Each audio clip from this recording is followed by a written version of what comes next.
GST का एक खास बात कि हर साल की बिल की नंबरिंग, इनवॉइस की नंबरिंग जो होती है 1 2 3 4 वह अलग होनी चाहिए। ज्यादातर चले जा रहे हैं एक ही नंबरिंग 1 2 3 4 5 हर साल वन डिपार्टमेंट भी अपने फायदे के लिए चले जाता है।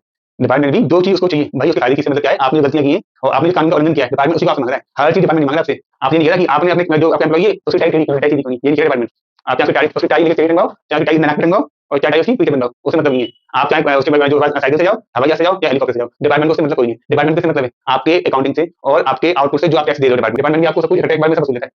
इसलिए डिपार्टमेंट को आगे मतलब डिपार्टमेंट जो रूल्स फॉलो करवा रहा है उसे मानो और नहीं मानते हो तो फिर वो आपके पास वो छापे और सर्वे वगैरह की कागज करती है लोगों के पास। आवेदन में सर्वे हुआ था, अच्छा खासा नाम आया था सुर्खियों में अखबार में। तो सर्वे हुआ, रेट हुआ, क्या होती है? कहीं ना कहीं अनदेखी हुई कानूनों की, या फिर ये डिपार्टमेंट को किसी ने इन्फॉर्मेशन दी थी, कुछ भी हो सकता है। तो हमको इस चीज में क्या ध्यान रखना है, अगर हमने अपने पास बुक्स को हमने अपनी बुक्स को अगर बहुत अच्छे से वेल मेंटेन कर रखा है तो डिपार्टमेंट से कोई आगे आएगा ना, एक आपको उससे दिमाग मानना भी नहीं है। नमस्कार दोस्तों, अकाउंट एंड एक्सपोर्ट कोर्स की संडे फ्री क्लासेस में आपका स्वागत है। जैसा कि मैंने आपको लास्ट क्लास नंबर 6 में पढ़ाया था मैंने आपको, और उसके एग्जाम्पल कराए थे मैंने कैश और परचेज की। आई होप आपको अच्छे लगे होंगे। और इसके अलावा इस हफ्ते भी काफ़ी सारे कमेंट्स आए थे, और मैं आपको बता दूं कि 4 तारीख को जो बीता हुआ संडे है मैं उसमें टाइम नहीं दे पाया था संडे का, तो उसके लिए मैं आपसे माफ़ी चाहता हूँ। लेकिन मेरी कोशिश रहेगी कि आपकी क्लास अच्छी जाए और आप अच्छे से सीखें। इस हफ्ते भी आपके काफ़ी सवाल आए हैं, काफ़ी कमेंट्स पे भी क्वेश्चन आए हैं, और उनको मैं क्लास के एंड में ही उसके जवाब दूंगा। ज़्यादा देर न करते हुए मैं आपको टॉपिक शुरू करते हैं सेल्स से। हमने अब तक डिस्कस किया जो पॉइंट, एक तो पॉइंट हमने डिस्कस किया था आपका बेसिक अकाउंट से, और फिर हमने उसमें कैश पढ़ाया था आपको, फिर पेटी कैश पढ़ाया था और फिर परचेज पढ़ाया था। अब हम आपको सेल्स पे पढ़ाते हैं, और ये सेल्स है विद इन इंडिया। अभी इसमें इंपोर्ट एक्सपोर्ट की बात कोई नहीं हो रही, केवल अभी ये हम बात कर रहे हैं सेल्स विद इन इंडिया, यानी कि डोमेस्टिक सेल। ठीक है। तो एक्सपोर्ट सेल के बारे में जो सेगमेंट अलग है हमारा इंपोर्ट एक्सपोर्ट का, वो मैं आपको पढ़ाऊंगा। पहले आप बेसिक्स पे चलें, क्योंकि जब तक बेसिक्स स्ट्रांग नहीं होंगे हम एडवांस लेवल की जो है इंपोर्ट एक्सपोर्ट की क्लासेस के बारे में समझने में प्रॉब्लम रहेगी आप लोगों को। तो मेरी आशा है आप लोग इस चीज़ को समझेंगे और ध्यान लगाएंगे इसमें कि जो पढ़ाया जा रहा है उसे अच्छे से फॉलो करें। मैं आपको सेल्स के जो पॉइंट्स है वो नोट करवा रहा हूँ, फिर उसके बारे में हम डिस्कस करेंगे। तो पहला पॉइंट लिखिए आप, name of seller. Next point, address of seller. Seller की बात कर रहे हैं तो सेलर में कौन है? हम ही सेलर है, यानी कि हमारा क्लाइंट वो सेलर है। परचेज में जोड़ लेना इसको भी, हम सेल्स करेंगे दूसरे के लिए परचेज है, तो इसको आप परचेज से लिंक तो होता है इसका, लेकिन हमारे हैंड पे हम सेल कर रहे हैं इसलिए ये सेलर है। तो आप इसमें जरा भी कंफ्यूज ना हुए कि सेलर की बात कर रहे हैं तो सेलर हमारा क्लाइंट है, क्योंकि हम तो अकाउंटेंट है, हम उसकी अकाउंटिंग कर रहे हैं, तो हम तो अकाउंटेंट रहे और हमारा अकाउंटेंट जो है वह जो है काम करेगा अपने क्लाइंट के लिए। तो हमारे क्लाइंट की बुक से, तो उसकी हम सेल्स रजिस्टर की बात कर रहे हैं। तो पहला पॉइंट बताया मैंने आपका, नेम ऑफ सेलर, यानी कि हमारे क्लाइंट का नाम होगा नेम ऑफ सेलर में। Next point, address of seller. Next point, invoice date. Next point, invoice number printed oblique numbering. Invoice number printed और नंबरिंग का मतलब ऐसे है, सॉफ्टवेयर से अगर बिल बनाया है तो उसके अंदर इनवॉइस नंबर प्री प्रिंटेड होगा, क्योंकि हमको उसमें हाथ से कुछ लिखना ही नहीं है। लेकिन अगर हमारा बिल हमने फिजिकल कॉपी छपवाई है, हम हाथ के मैनुअल बिल बनाते हैं, वहां पर नंबरिंग जो होती है उसकी नंबरिंग हम करवाते हैं। तो नंबरिंग जब करवाएंगे तो उसके अंदर 1 2 3 करके नंबर होते हैं, और 3 3 पेज के प्रिंट की सेट रहते हैं कि फर्स्ट कॉपी सेलर के लिए हो गई, सेकंड कॉपी क्या कहते हैं ट्रांसपोर्टर के लिए, थर्ड कॉपी हमारे लिए रह गई। या फिर सेकंड कॉपी का काम रहता है कि हमने जब गुड्स दे के आए तो गुड्स पे हम देते हैं रिसीविंग, किसकी? रिसीवर की, जिसको हमने सेल किया। तो वो क्या करता है, वह हमारे उस वाले जो सेकंड कॉपी होती है उस पर वो सिग्नेचर करके देगा कि उसने माल प्राप्त कर लिया। तो हमारे पास वह एक एविडेंस हो गया, एक एविडेंस हो गया कि हमने गुड्स सेल किया था और उसने माल को प्राप्त किया। तो वो हमारे लिए एविडेंस के लिए रहता है। बहुत से लोग 4 कॉपी भी लगाते हैं। और according to industry, next point है वो बात कर रहा है किसकी? हम जिसको माल बेच रहे हैं, तो वो कौन है? हमारा परचेजर, परचेजर पार्टी। तो परचेज पार्टी का क्या होगा? उसके अंदर नाम होगा और जीएसटी नंबर, दोनों मैंडेटरी बिल में। Next point, calculation of manual bill correctly. ये तो मैं आपको हर उसमें लिखवाता हूँ कि हाथ से बने हुए बिलों को कैलकुलेशन जरूर करवाएं।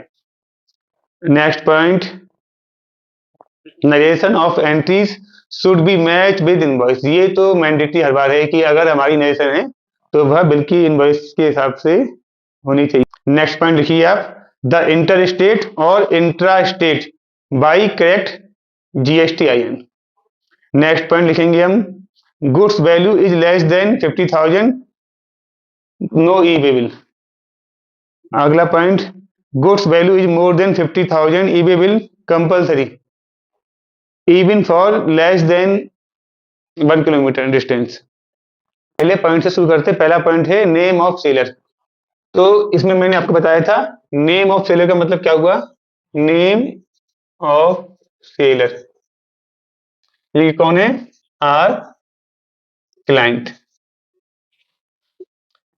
और हम क्या है, हम एक अकाउंटेंट हैं। हम अगर एक अकाउंटेंट हैं तो हमारे क्लाइंट को हम सेलर जो है, क्योंकि हम सेल्स की बात कर रहे हैं, हमारे क्लाइंट का हम जब सेल करेंगे तभी तो उसकी अकाउंटिंग कर रहे हैं हम, तो इसलिए हमारा क्या रहा, सेलर जो है वो हमारे क्लाइंट है। इसमें जरा भी कंफ्यूज मत होना। नेक्स्ट पॉइंट लिखवाया मैंने, एड्रेस ऑफ सेलर। तो उसके में क्या है, यहाँ नेम हो गया, एड्रेस ऑफ सेलर, यह भी हमारा क्लाइंट हो गया।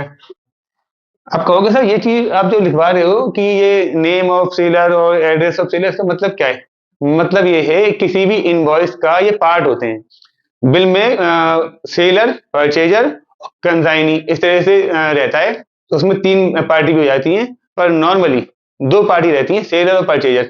तो हम बात कर रहे हैं कि इनवॉइस में क्या क्या चीज मैंडेटरी होती है, क्योंकि इनवॉइस, सेल्स इनवॉइस जो हमारा है वह हमारे लिए बहुत बड़ा एविडेंस होता है। हम जीएसटीआर 1 जो फाइल करते हैं मंथली, उसमें हर मंथ हम इन इनवॉइस की डिटेल देते हैं, तब इसमें ये सब चीजें होनी चाहिए। तो नेम ऑफ सेलर तो हमारे इनवॉइस में, मैं आपको इनवॉइस का एक थोड़ा सा परफॉर्मा यहाँ पे खींचता हूँ जिससे कि थोड़ा सा आप लोग, जो लोग बिल्कुल ही इनवॉइस के बारे में नहीं समझ पा रहे हैं, इनवॉइस में ये हो गया नेम, जैसे हमने नाम डाल दिया Mohan and sons, Mohan and sons हो गया। उसका एड्रेस मोहन एंड सन्स, इसका एड्रेस हमने लिखा है, इसका एड्रेस क्या है, 10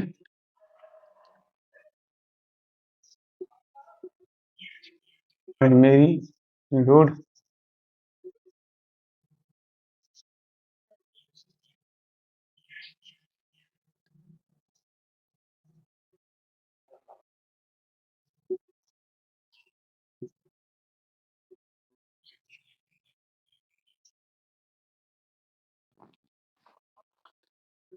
ये हमने हमारे क्लाइंट का नाम डाल दिया, उसका एड्रेस डाल दिया।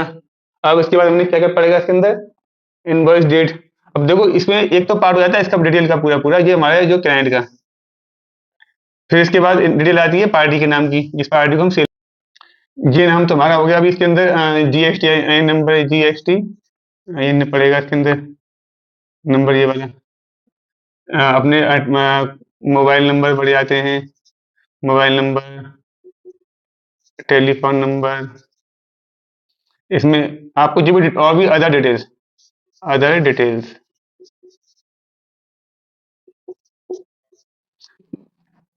ईमेल आईडी हो गई, वेबसाइट का नाम हो गया, ब्रांड नेम वगैरह प्रिंट करवा दिया, काफी सारी ये वाले पार्ट में हमने कर लिया। कोई फिक्स पैटर्न नहीं होता, क्योंकि आप देखते हो अगर आप शॉपिंग करने जाते हो किसी मॉल से, तो मॉल से एक लंबी सी स्लिप निकलती है, पट्टी सी, उसमें समझ में नहीं आता कि सेलर कौन है, और परचेजर तो है ही, पर उसमें परचेजर के नाम पे कुछ लिख नहीं होता है, आपने नाम को मेंशन करवा दिया, वरना वो बस कैश दिख जाएगा उनके में, कैश। तो बड़ी लंबी सी स्लिप होती है, देखा होगा आपने, अभी बस में ढूंढते रहते हो कि हमारा नाम कहाँ है, या कौन सा प्रोडक्ट हमने परचेज किया, उसके नाम कितने नंबर दिए हुए हैं। ऐसे मॉल गए, मॉल से हमने 50 तरह के आइटम परचेज किए, कोई कोई आइटम कुछ, कोई आइटम कुछ। तो अब जब हमको बिलिंग बंदा कर रहा होता है उस समय तो हम देखते रहते हैं, तो अब हम उस समय एक तरह से काउंटर चेक कर लेते हैं कि क्या ये हमने जितने परचेज किए थे आइटम वही है। और कई बार तो ऐसा होता है कि कई कई आइटम भूल भी जाते हैं, जो भूल गए उसकी बिलिंग नहीं हो पाती है, क्योंकि वो आइटम वहां पे रह जाते हैं पड़े हुए काउंटर पे। और कभी कभी ये भी होता है कि उस पे ऊपर एक स्लिप होती है। अब जैसे अभी की बात है, मैं गया था मॉल, तो हमने वहां से एक चीज खरीदी, तो उसने उसका वेट किया गया था, और वेट करके हमको दे दी पाउच बना के उसमें। अब उसने जो उस पर स्टिकर लगाया था बार कोड वाला, उस पर प्राइस वगैरह कोड होता है कि इतना प्राइस होता है, लेकिन वो प्राइस जो उसने कोड करके दिया था, वो वाला पार्ट उसमें से कट गया था। तो उसने कह दिया काउंटर में कि फिर से करा के लाओ। बिलिंग के लिए फिर से करा के लाओ उस पे बारकोड। हमने कहा भाई रहने दे, इतनी फुर्सत नहीं है, दोबारा लेने आएंगे, जो सामान है उसी की बिलिंग कर दे। इसका मतलब क्या हुआ, हमको पता है हम जो सामान परचेज कर रहे हैं उसकी हम पे क्या होनी चाहिए, अपने दिमाग में भी डिटेल्स। तो ये कौन कर रहा है, परचेजर। परचेजर जो है बहुत दिमाग मारता है। तो सेलर क्या कर रहा है, सेलर ने कह दी, उसने जो काउंटर पे बंदा बैठा उसने कह दी पहले आप जाके ये बिलिंग में ये चीज इनकम्प्लीट है, करा के लाओ पूरी। तो इसका मतलब क्या हुआ, वो तो अटेंटिव है, वो तो बहुत ध्यान रख रहा है। आप कितने वो हो जागरूक, तो आपको देखना पड़ेगा ना उसमें कि वह हमको कौन सी एक्सपायरी का माल बेच रहा है। अब उसने ये चीज सब परचेजर के हाथ में होती है और सेलर इस चीज को ध्यान रखता है कि एक्सपायरी चीज नहीं बेचूं। तब आपको उस काउंटर से जब आपने सामान सब हैंड ओवर करते हो फिर भी आप चेक कर लेते हो कि ऐसा तो नहीं है कि हमने सामान जो लिया है उसके हिसाब से बिलिंग में गड़बड़ हो रही है। ये बात काम सेलर के एंड से, तो सेलर अपने हाथ से जो काउंटर वाला होता है वो सब चीज देख के देता है, फिर भी आप काउंटर चेक कर लेते हो। और रहा था गेट कीपर बैठा है, आ जाओ भैया रुक जाओ, पहले सामान चेक करवा लो। मैंने आपको पहले ही बताया था, जब हम परचेज करने जाते हैं कि कोई भी चीज, तब हमको गेट पर बंदा रोक देता है, रुक जाओ भैया, सामान तो ले लिया, मुझे भी पहले सिक्योरिटी चेक करवा लो। तो वो चेक कर लेता है बिल पेड हुआ नहीं हुआ। और मैंने बताया था अलार्म बज जाता है अगर कोई आइटम सेल नहीं हुआ है उनके हैंड में, क्योंकि उन्होंने बिलिंग में नाम नहीं डाला। बिल में नाम पड़ गया, आइटम सोल्ड हो गया, उसकी कोई भी अलार्म नहीं बजेगा।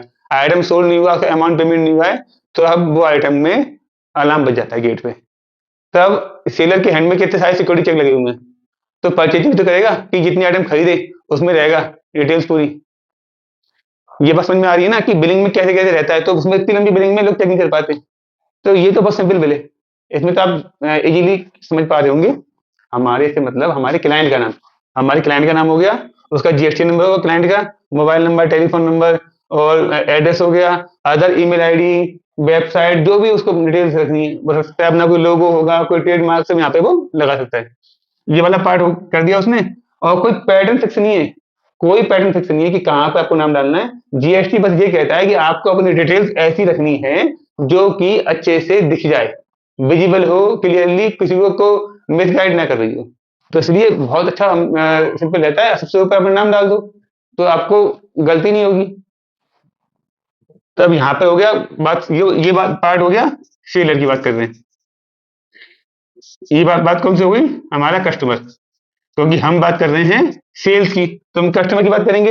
यहाँ पे कस्टमर का नाम डाल दो, कस्टमर का नाम डाल दिया, कस्टमर का नेम हो गया, और क्या हो गया उसका एड्रेस, और क्या होगा उसका स्टेट कोड। स्टेट कोड जैसे आगरे का स्टेट कोड है वो, हमारा जो आगरा है वो उत्तर प्रदेश में आता है, उत्तर प्रदेश का स्टेट कोड है 09। स्टेट कोड जैसे यहाँ का 09 है तो 09। अगर दिल्ली का स्टेट कोड 07 है तो 07। राजस्थान का स्टेट कोड 8 है तो 08।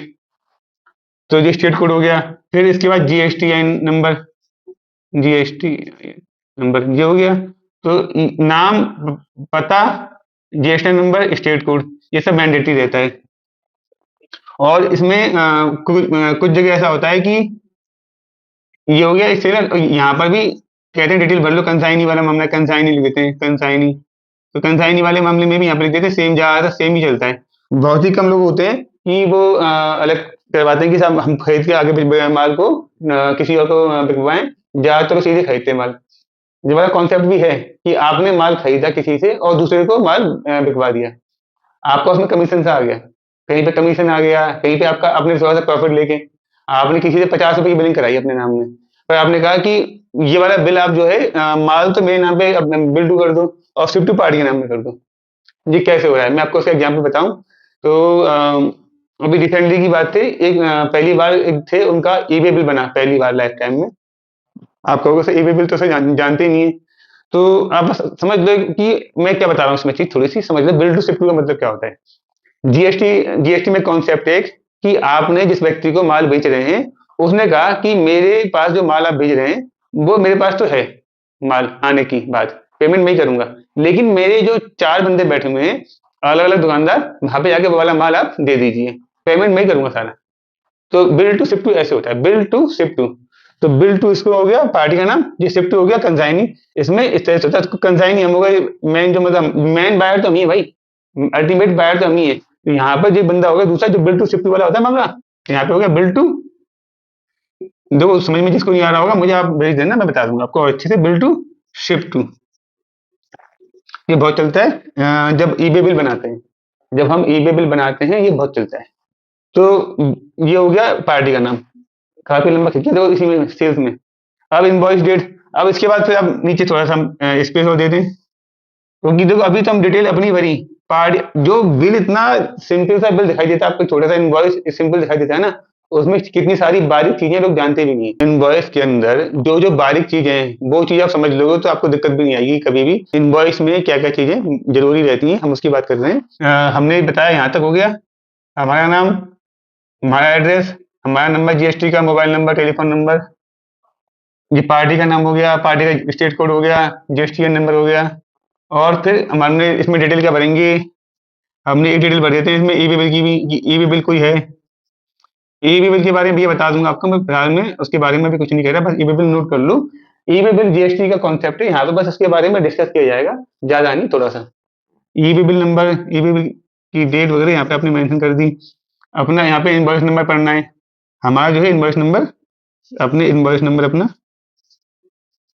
डाल दिया। और इनवॉइस नंबर के अलावा आपने इनवॉइस की डेट भी डाल दी, इनवॉइस डेट। अच्छा एक बात बता दूं मैं आपको, ज्यादातर लोग जो गलती कर रहे हैं, बड़े बड़े वकील लोग, एक से एक एक्सपर्ट जो वकील प्रैक्टिस कर रहे हैं 50-50 साल से, वो अपने क्लाइंट को बता ही नहीं रहे जीएसटी का एक खास बात, कि हर साल की बिल की नंबरिंग, इनवॉइस की नंबरिंग जो होती है 1 2 3 4, वह अलग होनी चाहिए। ज्यादातर चले जा रहे हैं एक ही नंबरिंग में 1 2 3 4 5, हर साल 1 2 3 4 5। अरे भैया उसके आगे कुछ ना कुछ चेंज करना पड़ेगा। जीएसटी में खास तौर से कहा गया है जीएसटी के अंदर कि आपको हर साल नंबरिंग में कुछ ना कुछ चेंज करना पड़ेगा, नंबरिंग अगले साल से अलग होनी चाहिए पिछले साल की। तो ये चीज बड़े बड़े वकील, सीए लोग तो खैर इसमें थोड़ा सा ध्यान रख रहे हैं, लेकिन वकील लोग बिल्कुल ध्यान नहीं दे रहे। मैंने देखा कई सारे वकील लोग देखे हैं, वो बिल्कुल नहीं गाइड करते क्लाइंट को, कह रहे हैं भैया चलने दो, ये फंसेंगे तब की तब देखेंगे, दिमाग नहीं मारते। और मैं तो आपसे कहता हूँ कि जीएसटी के अंदर या कोई भी अकाउंट के अंदर आप पढ़ोगे सीखोगे तभी काम चलेगा। और चॉइस आपकी है, क्योंकि आप कंसल्टेंट बनना चाहते हो, जीएसटी में अकाउंटेंट बनना चाहते हो, या कुछ भी करना चाहते हो, तो आपको उसमें ही ध्यान रखना पड़ेगा जो रूल्स के हिसाब से चलें। तो रूल्स हमको क्या बता रहे हैं कि हमारा इनवॉइस नंबर, हर साल का इनवॉइस, अब जब मेरे पास खास तौर से नोट कर लो कि इनवॉइस नंबर जो है different series in in every year to previous year. मैंने आपकी याददाश्त के लिख दिया है कि इनवॉइस नंबर की सीरीज जो होनी चाहिए वो पिछले वाली इनवॉइसिंग से अलग होनी चाहिए। आगे बढ़ते हैं। इनवॉइस नंबर हो गया, इनवॉइस डेट हो गई, और इसमें हम पार्टी का पीओ नंबर भी, पार्टी ने हमको अगर परचेज ऑर्डर भेजा है तो परचेज ऑर्डर भी यहाँ पे यहीं पे बढ़ जाएगा। तो परचेज ऑर्डर यहाँ पे स्पेस कम है, यहाँ पे मैं लिख देता हूँ परचेज ऑर्डर, उसकी डिटेल पड़ जाएगी उसमें, डेट और नंबर, यहाँ पे नंबर हो गया, अब डेट भी ऐसी डल जाएगी उसमें। और परचेज ऑर्डर हो गया। इसमें होता है payment term, terms of payment भी आते हैं, term of payment, terms of payment. तो बहुत सारे उसमें पेमेंट टर्म्स वगैरह पड़ते हैं।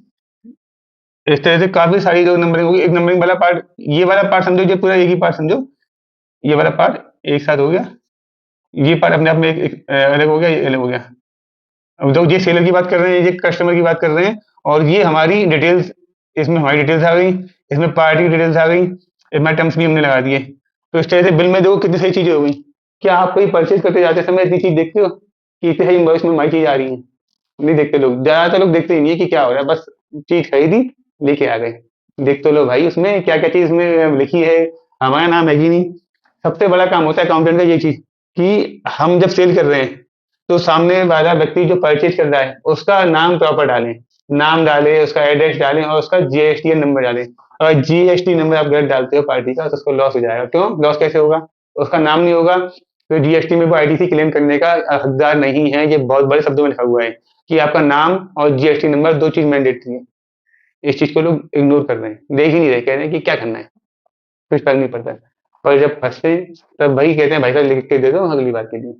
कबूतर ने सोचा कि मैं आंख बंद कर लूंगा सामने बैठी बिल्ली गायब हो जाएगी, और कबूतर ने आँख बंद कर ली, आँख खुली तो मालूम पड़ा कि बिल्ली उसको खा चुकी थी। तो बिल्ली की तो यानी कि कबूतर की गलती क्या है? उसने सोचा कि डिपार्टमेंट मुझे कुछ बोलेगा नहीं, कबूतर कौन हो गया? व्यापारी हो गया, क्लाइंट। वो सोच रहा है कि जो है ना हमारा वो है डिपार्टमेंट, वो तो कुछ हमें करेगा ही नहीं। भाई डिपार्टमेंट भी बहुत होशियार होता है, डिपार्टमेंट भी आपको सब कुछ इकट्ठा एक बार में सब वसूल लेता है। इसलिए डिपार्टमेंट को हल्के में मतलब, डिपार्टमेंट जो रूल्स फॉलो करवा रहा है उसे मानो, और नहीं मानते हो तो फिर वो आपके पास वो छापे और सर्वे वगैरह की कार्रवाई तो करती है लोगों के पास। आगरे में भी सर्वे हुआ था, अच्छा खासा नाम आया था सुर्खियों में, अखबार में। तो सर्वे हुआ, रेड हुआ, क्यों होती है? कहीं ना कहीं अनदेखी हुई कानूनों की, या फिर ये डिपार्टमेंट को किसी ने इन्फॉर्मेशन दे दी, कुछ भी हो सकता है। तो हमको इस चीज में क्या ध्यान रखना है? अगर हमने अपनी बुक्स को अगर बहुत अच्छे से वेल मेंटेन कर रखा है, तो डिपार्टमेंट से कोई आ भी जाएगा ना, एक आपको उससे दिमाग मानना भी नहीं है। एक तो हमारा क्लाइंट ऐसा है, उसके यहाँ वह अपने खातों को इतने ज्यादा ध्यान से रखते हैं, इतने अच्छे से मेंटेन करते हैं। डिपार्टमेंट से कोई आ जाए ना बंदा कि साहब सर मिलने आया है, तो कहते हैं चाय पीनी है, पानी पिए, बस चाय पियो पानी पियो जाओ। ना पैसे देने उसको किसी डिपार्टमेंट को, ना उससे कुछ करना उसमें। डिपार्टमेंट का चपरासी ज्यादातर लोगों से पैसे मांग के ले आता है कि सर थोड़े से इनाम के पैसे दे दो, 100 200 500 से ही जाता है। लेकिन वो बंदा 1 रुपया नहीं देता, वो क्लाइंट क्यों? वो सारे रूल उसको गिना देता है कि किस रूल में मेरे ऊपर आप लगाओगे पेनल्टी, किस रूल में आप यहाँ पे आए हो। तो ऑफिसर भी एकदम मिल जाता है कि भाई ये बंदा जो मुझसे जो सवाल कर रहा है उसको काउंटर तो करना पड़ेगा। यानी कि अगर आप जागरूक हो तो डिपार्टमेंट, अगर आप जागरूक हो तो डिपार्टमेंट भी आपका कुछ नहीं बिगाड़ सकता। आप कहोगे साहब कि कुछ ना कुछ हम पे लगा लेगा धारा, कैसे लगा लेगा डिपार्टमेंट धारा आप पे? धारा से मतलब कोई भी पेनल्टी या कोई सजा लगा दे आप पे, कैसे लगा देगा? आप अगर अपने पास बुक्स को अच्छे से मेंटेन करेंगे, अपने पास सब डिटेल पास रखेंगे अच्छे से, डिपार्टमेंट को क्या क्या मतलब मतलब पागल कुत्ते ने खाटा है कि वो दौड़ लगाए आपके पास, दिमाग मारे बैठ के बुक्स चेक करे, मिले कुछ नहीं उसे। सुना होगा जहाँ पे गुड़ होता है वही ज्यादा मक्खियां आती हैं। क्यों? क्योंकि गुड़ है वहां पे, इसीलिए। तो गुड़ है, गुड़ में कोई मिलावट भी होगी तो मक्खियां तो और भी आएंगी खाने के लिए। पर मक्खियां भी अपने फायदे की चीज ले जाती है, डिपार्टमेंट भी अपने फायदे की चीज ले जाता है। डिपार्टमेंट भी जो चीज उसको चाहिए भाई, उसके फायदे की चीज से मतलब क्या है? आपने जो गलतियां की हैं और आपने जो कानून का उल्लंघन किया है, डिपार्टमेंट उसी को आपसे मांग रहा है। हर चीज डिपार्टमेंट नहीं मांग रहा आपसे। आप ये नहीं कह रहा कि आपने अपने जो आपका एम्प्लॉई है उसकी टाई टेढ़ी क्यों है, टाई सीधी क्यों नहीं, ये नहीं कह रहा डिपार्टमेंट। आप चाहे उसकी टाई लेके टेढ़ी टंगवाओ, चाहे उसकी टाई नाक पे टंगवाओ, और चाहे टाई उसकी पीछे बनवाओ, उसे मतलब नहीं है। आप चाहे उसके जो साइकिल से जाओ, हवाई जहाज से जाओ या हेलीकॉप्टर से जाओ, डिपार्टमेंट को उससे मतलब कोई नहीं है। डिपार्टमेंट को किससे मतलब है? आपके अकाउंटिंग से और आपके आउटपुट से, जो आप टैक्स दे रहे हो डिपार्टमेंट को, उसमें गड़बड़ करते हो डिपार्टमेंट, तब आपको पकड़ता है। और बहुत से लोग ऐसे हैं डिपार्टमेंट का सर्वे सब हो गया और कुछ नहीं कर पाया डिपार्टमेंट, क्यों? खाते इतने पक्के थे। यानी कि आपकी बुक्स जितनी स्ट्रांग होगी ना, डिपार्टमेंट भी आपसे हाथ जोड़ के भैया ठीक है, जो बताया ना मैंने क्लाइंट का, वो चाहे जीएसटी वाले आ जाए, इनकम टैक्स कोई भी आ जाए, वो किसी को कुछ पूछते ही नहीं है। बस चाय पी लो पानी पी लो, बस इसके अलावा कुछ नहीं मिलने वाला। उसके यहाँ जब वो बात करते हैं ये कैसे हो रहा है, एक एक चीज के जवाब है, ये पकड़ो स्टॉक पकड़ो मेरा, ये पकड़ो सेल्स पकड़ो, वो हर चीज का जवाब एक के बाद एक। डिपार्टमेंट क्या मांगता है? आंसर। जब आपने आंसर देते जाओगे वो क्या भैया छोड़ो, आप तो सब कुछ पक्के हो। तो इसलिए डिपार्टमेंट से डरने की जरूरत नहीं है। वो लोग कहते हैं ना कि डिपार्टमेंट से डरो, हम कह रहे हैं काम ही ऐसा क्यों करो कि डिपार्टमेंट से डरो। ऐसा काम मत करो कि डिपार्टमेंट से डरो, समझे? ऐसा काम करना ही नहीं है कि डिपार्टमेंट से डरना पड़े। तो सिंपल सी बात है, डिपार्टमेंट से डरने की कोई जरूरत नहीं है। अगर आप पक्के हो, अपने खाते सही से मेंटेन कर रहे हो, डिपार्टमेंट आपका बाल भी बांका नहीं कर सकता। इसलिए मैं आपसे ये कह रहा हूं कि अगर हम ये सब इतने अच्छे रूल्स बनाएंगे, जो रूल्स हैं इनवॉइस के, उसको हम फॉलो करेंगे प्रॉपर, तो कोई डिपार्टमेंट को पागल थोड़ा है कि तुम्हारे पास दौड़ लगाएगा। डिपार्टमेंट को रेवेन्यू चाहिए, यानी टैक्स चाहिए। आप जब टैक्स दे रहे हो प्रॉपर तरीके से, सब डिटेल दे रहे हो, पार्टी का नाम पता सब दे रहे हो, डिपार्टमेंट क्यों दिमाग मारेगा आपसे? सिंपल सी बात है। तो वही बात यहाँ समझाई जा रही है कि क्या क्या चीज, क्या क्या चीजें आपके लिए जरूरी है। अब आपको लग रहा है ये फालतू है, चॉइस आपकी है, सीखना है तो बहुत काम की चीज है। ये बेसिक चीजें पर बहुत काम की है। देखो, डॉक्यूमेंट जब आपके पास गड़बड़ होंगे तो डिपार्टमेंट आपसे पेनल्टी लगाएगा। अब वो वाली बात है कि वो चीज होती है ना कि आप टू व्हीलर चला रहे हो या फोर व्हीलर चला रहे हो, तो आप रोड पे चल रहे हो, उस समय आपने अगर अपने पास लाइसेंस नहीं है, या डॉक्यूमेंट कम है, या इंश्योरेंस नहीं करा रखा, तो डिपार्टमेंट का तो छोटा सा वो भी होगा, जो पुलिस वाले का जो छोटा सा होता है, एक छोटा सा सिपाही, वो भी आपको, जो होम गार्ड होता है वो भी आपको हाथ देकर बोलेगा आजा बेटा। क्यों? उसको वो नंबर दिख गया हाल कि ये वाला इंश्योरेंस इसका एक्सपायर हो गया है, तो ऐसा पेनल्टी देनी पड़ेगी। आप क्या करते हो फिर? भैया पैसे लेके काम चला लो। अब वो जो सरकार बजानी चाहिए पेनल्टी 5,000 रुपए, वो आपने लेके उस बंदे को 100, 200, 500 जितने में हो गया कर लिया। ये अच्छी चीज थोड़ी है। हम तो ये कह रहे हैं कि पहले से ही अपने डॉक्यूमेंट पूरे रखो, इंश्योरेंस कागज पूरे रखो। भाई बात यहाँ की जा रही है आपसे फिर से, ये वही चीज है कि अपने आप को जितना पक्का रखोगे, अपने डॉक्यूमेंट को जितना पक्का रखोगे आप, उतना अच्छा आपके लिए इसमें वो है फायदा। तो हमारी जो इनवॉइस में यहाँ तक हो गए। इसके बाद आप डिटेल इसमें भरेंगे सामान की क्या क्या क्वांटिटी वगैरह भरेंगे, तो उसमें आप देखिए यहाँ तक हो गया। इसके बाद आपकी डिटेल होगी, डिस्क्रिप्शन हो गया गुड्स का, डिस्क्रिप्शन डाल दिया गुड्स का। फिर आपकी क्वांटिटी हो गई। एक होता है कि आपकी आइटम की कैटेगरी क्या है, कि आइटम पीसेस में है या बैग्स में है या दर्जन में है, कहते हैं दर्जन में है, बॉक्सेस में है। वो सब डिटेल्स इस तरह आप डाल सकते हो कि क्या कैटेगरी है। यहाँ पे गुड्स की डिस्क्रिप्शन डालते जाओगे, यहाँ पे आपके अमाउंट पड़ गया और यहाँ पे आपके इस तरह से टैक्स वगैरह लग गया। तो और नीचे फिर सबसे एंड में इनिशियल मालिक की सिग्नेचर या फिर कोई ऑथराइज सिग्नेचर की सिग्नेचर, इस तरह से इनवॉइस हुआ। तो मैं आपको इसलिए बनाया, इसका मैंने आपको बनाया इसका एक परफॉर्मा, जिससे आप समझो कि इनवॉइस को इतने सारी चीजें होती हैं जो लोग इसको इग्नोर कर देते हैं। जब आप अगर आप इनवॉइस को समझ गए ना, क्योंकि मैं देखता हूँ बहुत से इनवॉइस ऐसे आते हैं, आपको ढूंढना पड़ता है कि इसमें पार्टी का नाम किधर है, पार्टी का नाम कौन सा है, कौन सा क्या चीज पड़ी है, बड़ा दिमाग मारना पड़ता है। क्यों? उन्होंने बिलिंग ऐसी करते हैं, इतनी सिंपल बिलिंग हो तो आदमी समझ जाए। इनवॉइसिंग जो है के बजाय कुछ अलग तरीके से इनवॉइसिंग कर रहे हैं, कोई डिजाइन लाइन इनवॉइसिंग कर रहे हैं। मैंने एक से एक देखे बिल, उसमें उल्टे सीधे तरीके से उसने बना दिया। कुछ लोग एक्सेल में ही बिलिंग मेंटेन कर रहे हैं, एक्सेल की फाइल में लेके बिल बना दिया, उसमें कुछ भी फॉर्मेट डाल दिया, कहीं का कुछ डाल दिया, कोई सॉफ्टवेयर से बना रहा है। इस तरह से नंबर ऑफ तरह की इनवॉइसिंग हो रही है। और मैं एक बात कह रहा हूँ, जो भी इनवॉइसिंग करो मैंडेटरी चीज आपके पास मेंशन होनी चाहिए। अगर मैंडेटरी चीज मेंशन नहीं है तो डिपार्टमेंट क्या कोई भी नहीं छोड़ने वाला आपको। सबसे पहले आपके क्लाइंट ही आपको मतलब छोड़ेगा नहीं कि क्या कर रहा है भाई, खातों का नाश किया जा रहा है। क्यों? उसने जिसको बेचा वो परचेजर कह रहा है कि आपने क्या भाई ये बिलिंग कैसे कर रहे हो। आप बोले कि सर बिलिंग ठीक तो है, ठीक कहाँ है बिलिंग, बिलिंग मेरा नाम तो है ही नहीं, मेरा जीएसटी नंबर नहीं पड़ा बिलिंग के अंदर, एड्रेस नहीं है मेरा, तो फायदा क्या है इसे। अल्टीमेटली क्या समझ में आया कि हमको अगर बिलिंग सही करेंगे किसी को, तो हमारी उसके अंदर गड़बड़ की संभावना कम है और सारे काम सही तरीके से होते जाएंगे बिलिंग के लिए हमारे। तो हमारे पॉइंट हमारे हो गए इनवॉइस नंबर की हमने बात करी। देखो अब जो इनवॉइस नंबर मैंने कहा था नंबरिंग, तो मैं एक तो हो गया इनवॉइस नंबर जो हमने जो बताया था। एक तो होते हैं हम बिल मैनुअल वाले जो हाथ से मोहर ठोकते हैं, वो वाले पर नंबरिंग पड़ती रहती है। एक कंप्यूटर जनरेटेड होते हैं, सॉफ्टवेयर जनरेटेड, उसमें आप नंबरिंग डाल दोगे वो नंबरिंग हो जाती है। आगे बढ़ते हैं। फिर है पार्टी का नाम और जीएसटी नंबर। तो हमारी पार्टी का नाम हो गया, पार्टी का एड्रेस हो गया, जीएसटी नंबर हो गया। हमारी पार्टी का नाम हो गया, पार्टी का जीएसटी नंबर हो गया। हमारा हमने कहा इसके अंदर हम जो बिल बना रहे हैं मैनुअली, उसकी कैलकुलेशन ध्यान से बनाएं जिससे कि गलती ना हो। कि मालूम पड़ा, जैसे बताया था आपको लास्ट बताया था मैंने परचेज के टाइम पे भी कि परचेज करते समय हमने ध्यान नहीं दिया, क्वांटिटी 500 मल्टीप्लाई 100 50,000 होते हैं, हमने गलती से 5,000 लिख दिया तो 45,000 का लॉस हो गया। ऐसा भी नहीं करना है, तो ध्यान रखो इस बात का, कैलकुलेशन ऑफ बिल। क्योंकि सॉफ्टवेयर तो में तो आप ये गलती नहीं होती, पर उसमें बिलिंग की गलती हो जाती है, इसमें हाथ के बने बिलों में, इसे बोलते हैं मैनुअल बिल्स।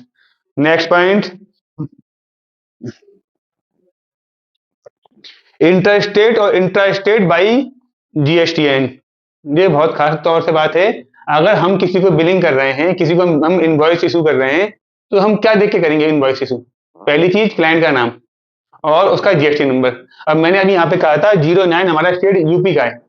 अगर हमारा जो क्लाइंट है वो है दिल्ली का, दिल्ली वाले क्लाइंट का यहाँ पे नंबर क्या हो जाएगा 7। तो दिल्ली वाले जो क्लाइंट को हमको अगर 7 नंबर हमारा रहेगा, तो जाहिर सी बात है हमको उसके अंदर टैक्स का, मैंने बताया था पहले, मैंने आपको परचेज में जीएसटी का थोड़ा सा इंट्रो दिया था, यहाँ भी थोड़ा सा इंट्रो दूंगा, तो जीएसटी में अच्छे से बात करेंगे इस बारे में। जब हम सेल्स करते हैं तो पार्टी का जीएसटी नंबर के हिसाब से ही उसकी यहाँ पे टैक्स की एप्लीकेबिलिटी होती है। जैसे हमारा ये अगर माल हमारा दिल्ली जा रहा है, आगरा टू दिल्ली, तो इसमें कैश लगेगा कौन सा, IGST। और अगर ये जा रहा है आगरा टू आगरा, और यहाँ पे हम लिख सकते हैं विद इन स्टेट, यानी कि उत्तर प्रदेश में। हमारी स्टेट कौन सी है? यूपी, उत्तर प्रदेश। तो यूपी में ही माल जाता है, तो यहाँ पे क्या लगेगा टैक्स पे? एस जी एस टी और सी जी एस टी, ये दोनों साथ साथ लगेंगे। तो अगर टैक्स की रेट में है 18%, तो यहाँ पे एक साथ, और अगर अगर लोकल में ले आपका, लोकल से अपने स्टेट में या फिर आगरा में ही, तो इसको आधा आधा टैक्स कर लो, 9%। तो ये बात समझ में आ गई कि अगर हमारी राज्य में माल जाएगा, तब आपको सीजीएसटी या एसजीएसटी साथ साथ चलेगा। अच्छा, जहाँ पे यूनियन टेरिटरी है, जैसे दिल्ली है, उसको यूनियन टेरिटरी में लिया गया है, वहां पे यूटीजीएसटी बोलते हैं। दिल्ली में क्या बोलते हैं? यूटीजीएसटी। तो जैसे जैसे दिल्ली का जैसे है, तो दिल्ली में यूटीजीएसटी होती है, यहाँ पर एस की जगह यूटीजीएसटी आएगा। मैं यहाँ कर देता हूँ आपको यूटीजीएसटी, यानी ये और सीजीएसटी वहां पर इस तरह से होगा। ये किसकी बात कर रहे हैं? जब दिल्ली वाली पार्टी किसी को इन्वॉइसिंग करेगी, हम तो बैठे हैं आगरा में, हम इन्वॉइस तो करेंगे, तो हम नहीं बनाएंगे ये, हम नहीं लिखेंगे। पर जो दिल्ली वाली पार्टी है, वो किसी को फर्दर इन्वॉइसिंग करती है, तो वो अपने बिल पे यूटी जीएसटी और एसजीएसटी लगाएगी। अगर स्टेट में अगर दिल्ली में ही जाता है, दिल्ली में ही, दिल्ली जो अकेला उसके बाहर तो दिल्ली की काउंटिंग नहीं होती ना। तो दिल्ली से आगे कोई फरीदाबाद हो गया या नोएडा हो गया, नोएडा यूपी में आ गया, तो वहां पे तो आईजीएसटी ऑटोमेटिक आ गया। और दिल्ली में अगर सेल करते हैं तो यूटी जीएसटी और सीजीएसटी लगाएंगे। आगे बढ़ते हैं कि मैंने ये पॉइंट की बात की आपसे, जो मैंने पॉइंट लिखवाया था आपको, कि इंट्रा स्टेट और इंटर स्टेट किससे पहचानेंगे? अब उसके जीएसटी नंबर से। हमने कहा जीएसटी नंबर किसका है? 07 है, तो ये इंट्रा स्टेट नहीं, ये इंटर स्टेट हो गया। और अगर ये अब अपने स्टेट का है, अगर ये हमारे खुद के स्टेट का है, ये तो उत्तर प्रदेश का है, तो हमारा ये सीजीएसटी एसजीएसटी लगा दिया। तो ये ध्यान रखना बहुत ज्यादा, क्योंकि बहुत से लोग इसमें गलती अब भी कर देते हैं। तो पहली बार जब सॉफ्टवेयर में आप पार्टी का नाम बनाते हो, उसमें एक आपको लेजर क्रिएट करते हो, लेजर क्रिएट करते समय कई सारे ऑप्शन मांगता है, वो कौन सा स्टेट है, क्या नंबर है, जीएसटी नंबर, पैन नंबर दो, ये दो, वो तमाम चीजें तो पहले से फिल बनाने पे कर पाता है सॉफ्टवेयर। तब आप उसमें क्या होता है, फुल डिटेल हो जाती है। तो आप जैसे पार्टी का नाम डालोगे, ऑटोमेटिक वो उस वहां पे बाई डिफॉल्ट आईजीएसटी लगाएगा। वहां पे वो सीजीएसटी और एसजीएसटी वहां पे शो आएंगी नहीं ऑप्शन में, क्योंकि उसके ऊपर एप्लीकेबिलिटी नहीं है सीजीएसटी एसजीएसटी की। लेकिन अगर आप उसमें आप दिखाओगे पहले से, आपका जो वो है पार्टी का नाम में आपने लिखा हुआ वहां पे कि वो आपके स्टेट का है, तो वहां पे वो बाई डिफॉल्ट सीजीएसटी एसजीएसटी लगाएगा। तो विद इन स्टेट और out of state, inter state और इंट्रा स्टेट का ये फंडा है। आपको ये जीएसटी में भी डिस्कस किया जाएगा अच्छे से। आगे बढ़ते हैं। गुड्स वैल्यू, ये मैंने आपको लिखवाया था, अगर आप जो गुड्स सप्लाई कर रहे हो उसकी वैल्यू 50,000 से कम है, तो अब इसमें ई वे बिल होता है, एक ई वे बिल बनता है। ई वे बिल मैं लिख देता हूं, ई वे बिल, ई वे बिल, ई वे बिल ये कब बनता है? जब आपका गुड्स गुड्स जो वैल्यू होती है गुड्स की, वो 50,000 से ऊपर हो, तब आपका ई वे बिल बनना मैंडेटरी है। अगर आपका गुड्स 50,000 से कम का है, और उस केस में आप सोचो कि ई बिल बना दो, चॉइस है आपकी, बनाने में कोई आपत्ति नहीं, बना सकते हो। लेकिन ई बिल बनाना मैंडेटरी कब है? यानी कि कहते हैं एक तो होता मजबूरी, एक होती है आपकी इच्छा से। तो इच्छा से बनाने की बनाते रहो, आप 2,000 के बना दो गुड्स में, आप 100 रुपए के बना दो गुड्स में, अब अगर समय फालतू है बनाते रहो 100 रुपए गुड्स में, कोई दिक्कत नहीं, कोई नहीं पूछने बैठा आपसे क्यों क्या बना रहे हो। लेकिन 50,000 से ऊपर का इनवॉइस आपका होगा और आपने ई बिल को इग्नोर कर दिया, बड़ी गलती कर बैठोगे उसमें। ई बिल को बिल्कुल आपको बनाना है 50,000 से ऊपर में, तो ई बिल 50,000 से ऊपर बनना है। 50,000 से मैंडेटरी नहीं है। इसका मैं आपको बताऊं एक एक्सेप्शन, कि जो गोल्ड सिल्वर में जो डील करते हैं, उनके ऊपर ई बिल मैंडेटरी नहीं है किसी भी केस में, चाहे 50,000, चाहे लाख, चाहे 2 लाख, कितने का भी माल सप्लाई करें। उसके पीछे ये था कि सिक्योरिटी कंसर्न, कि अगर व्यापारी ने, जो हमारा क्लाइंट है, उसने ई बिल जनरेट किया। अब कहोगे सर ई वे बिल क्या होता है? ई वे बिल के बारे में थोड़ा बताता हूँ, पहले थोड़ा सुन लो फिर आगे बढ़ते हैं। कि ई वे बिल जब उसने जनरेट किया, तो उसकी डिटेल डिपार्टमेंट के पोर्टल पे छप गई। अब हो सकता है कि डिपार्टमेंट का कोई आदमी ऐसा हो जिसकी निगाह पड़ जाए, और वो सिक्योरिटी कंसर्न में आपका वो लेके आगे किसी को कर दे, खबर तो भैया जो गोल्ड सिल्वर वाले होते हैं इनका इनका 1 किलो गोल्ड आज की डेट में कितना महंगा है, 1 करोड़ 30 लाख का हो गया मोटा मोटा गोल्ड। तो 1 किलो केवल गोल्ड का वो आइटम ले आया तो 1 करोड़ 30 लाख का हो गया, तो उसका तो किसी ने अगर खबर कर दी 1 करोड़ 30 लाख का उसके माल कोई भी चोरी करके या फिर डकैती करके ले आ सकता है। तो उसकी जान को जोखिम हो गया, उसकी जान से ही मार सकता है, गोली ही मार सकता है। भाई इतना देख के कोई पागल हो जाता है इंसान। कहते हैं ना कि पैसा देख के लोग पागल हो जाते हैं, ये बात सही है। इसीलिए इसी कंसर्न की वजह से गवर्नमेंट ने कहा ठीक है, आप लोगों को हम इसमें हम ई वे बिल बनाना मैंडेटरी नहीं किया। चांदी भी है, अब देखो सिल्वर देखो, आज सिल्वर कितनी महंगी हो गई है, 2.5 लाख सिल्वर पहुंच गई है। तो 2.5 लाख सिल्वर का जब माल को ले जाएगा, माना 5 किलो सिल्वर ले गया, 12.5 लाख का माल हो गया। 12.5 लाख का माल अगर आपने ई वे बिल बनाया और किसी ने व्यक्ति ने जब जान लिया और वो आपका माल लूट के ले गया, और जो खबर लग गई उसको किसी से, इसलिए ई वे बिल मैंडेटरी नहीं था।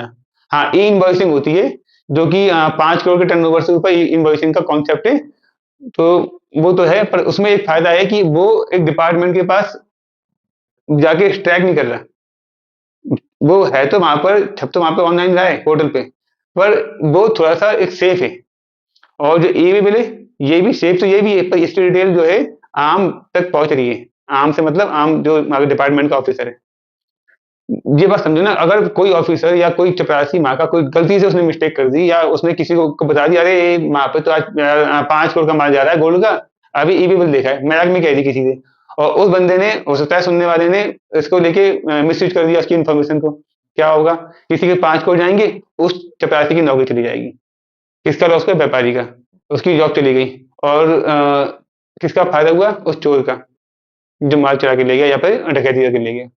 ऐसे काम करने के, तो इसलिए ई वे बिल इस पे रुक गया। ई वे बिल वालों का सराफा बाजार पे उसने रुक गया, भाई इनको छोड़ दो। जो ऑर्नामेंट्स वाले जो है ना, इन लोगों पे थोड़ी सी इनको छूट दे दी गई। और ई वे बिल की मैं बताऊं खास बात, 50,000 की लिमिट जो है, ये आपको हर केस में बनाना है ई वे बिल। अगर आपका गुड्स आपकी दुकान से, आपके प्रेमाइसेस से, आपकी फैक्ट्री से 5 कदम बाद भी जा रहा है ना, तो भी आपको ई वे बिल बनाना पड़ता है। ई वे बिल, बस सोचो जरा। आप कहोगे कोई बंदा साहब अपनी कार से ले गया, तो उसकी कार का नंबर डालो ई वे बिल पे।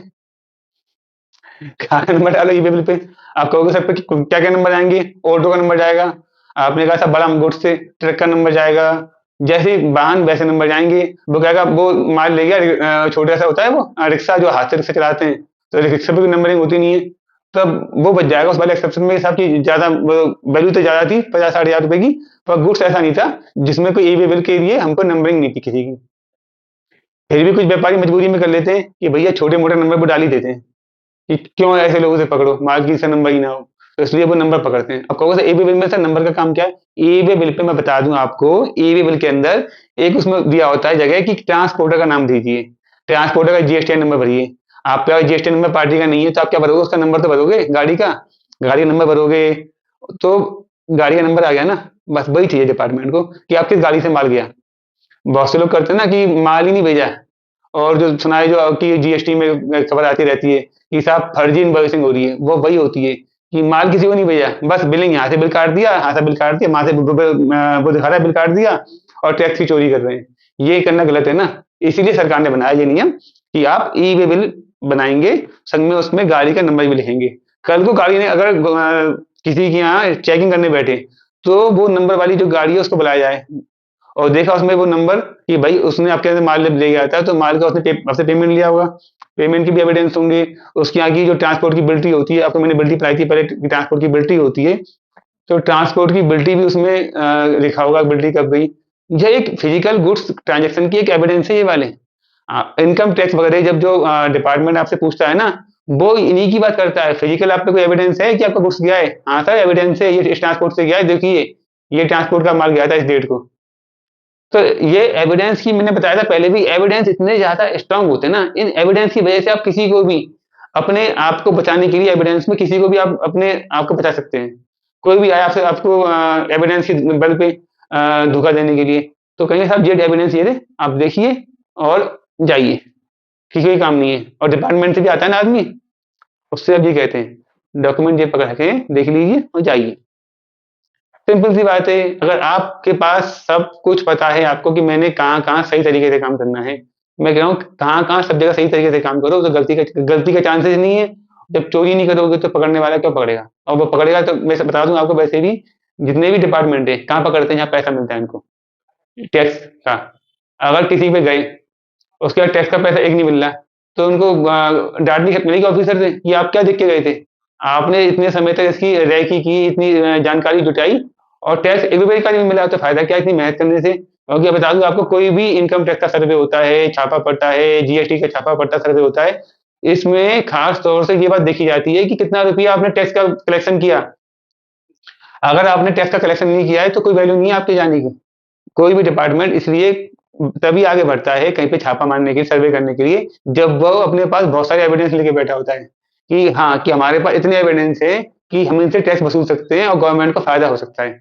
अगर किसी को मालूम पड़ा ऑफिसर को यहाँ पे 5,000 रुपए टैक्स बनेगा, बस 5,000 की इसने वो की गड़बड़, बस वो लेके छोटा सा नोटिस भेज देगा कि आपके ये वाला माल में कमी पाई गई है, आप इस पे 5,000 रुपए की हमको लगाई जाएगी पेनल्टी, आप आगे डिपार्टमेंट आके जमा कर दीजिए या ऑनलाइन जमा कर दीजिए, बस छुट्टी, हो गया, हम फ्री। लेकिन क्यों आया है? आपके पास नंबर ऑफ ट्रांज़ैक्शन है जो उसको गड़बड़ लग रहे हैं, इसलिए तो आया है वो। ऐसा कई बार हुआ है कि बहुत कई कई बार डिपार्टमेंट लगा रहा, उसे कुछ नहीं मिला और वो खाली हाथ लौट के गया। बहुत से होते हैं केस ऐसे कि आपके पास अगर कागज़ पक्के हैं ना, डिपार्टमेंट को लौटना पड़ता है खाली हाथ। इसलिए डिपार्टमेंट भी बहुत ध्यान से काम करता है, एविडेंस लेके चलता है आपके खिलाफ, जिससे कि आपके पास टैक्स वसूलें। तो मैं आपको उन्हीं सब चीज़ से बचाने के लिए बता रहा हूँ कि इस तरह रूल फॉलो करने हैं। ई-वे-बिल बनाया, ई-बिल बनेगा 50,000 से ऊपर। आप कहोगे सर अच्छा डिपार्टमेंट की बात बहुत कर रहे हैं, क्योंकि आगरा में सर्वे हुआ था इसलिए थोड़ा सा डिपार्टमेंट निकल रहा है। किसी का सुना जीएसटी सर्वे हुआ, किसी का सुना कि इनकम टैक्स का सर्वे हुआ या छापा लगा, जो भी कहो भाषा में कहो। देखो सर्वे और छापे की कार्रवाई अलग अलग होती है, दोनों का अलग अलग सेक्शन है। सर्वे का अलग सेक्शन है इनकम टैक्स में और छापे का अलग सेक्शन है। छापा मतलब रेड और सर्वे मतलब जांच। तो दोनों में के सेक्शन अलग अलग है और रेड में ज्यादा वो होती है कार्रवाई पेनल्टी वगैरह की, और सर्वे में कम कार्रवाई होती है। तो बढ़ते हैं आगे। हमने आपसे सारे पॉइंट कर लिए डिस्कस। एक बार मैं पॉइंट आपका जल्दी से एक बार रिवाइज करवा देते हैं नंबर 1 से। आपने शायद नोट किया नहीं, क्या मालूम नहीं मुझे।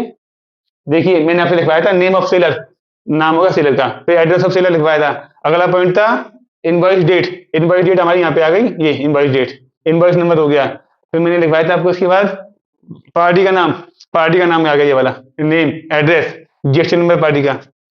और फिर मैंने लिखवाया था इसके बाद कैलकुलेशन ऑफ बिल, अगर बिल बने हुए हाथ से है तो उनकी कैलकुलेशन होनी चाहिए। फिर मैंने लिखा एक, अच्छा मैं एक पॉइंट आपको मैंने लिखवाया था, narration of entries should be match with invoice. जो जब आप सेल्स की एंट्री पास करेंगे तो उसकी जो नरेशन होती है वो अकॉर्डिंग टू इनवॉइस मैच करनी चाहिए, कि इनवॉइस हमें किया मिस्टर श्यामलाल को, तो श्यामलाल की कोई डेबिट करना चाहिए।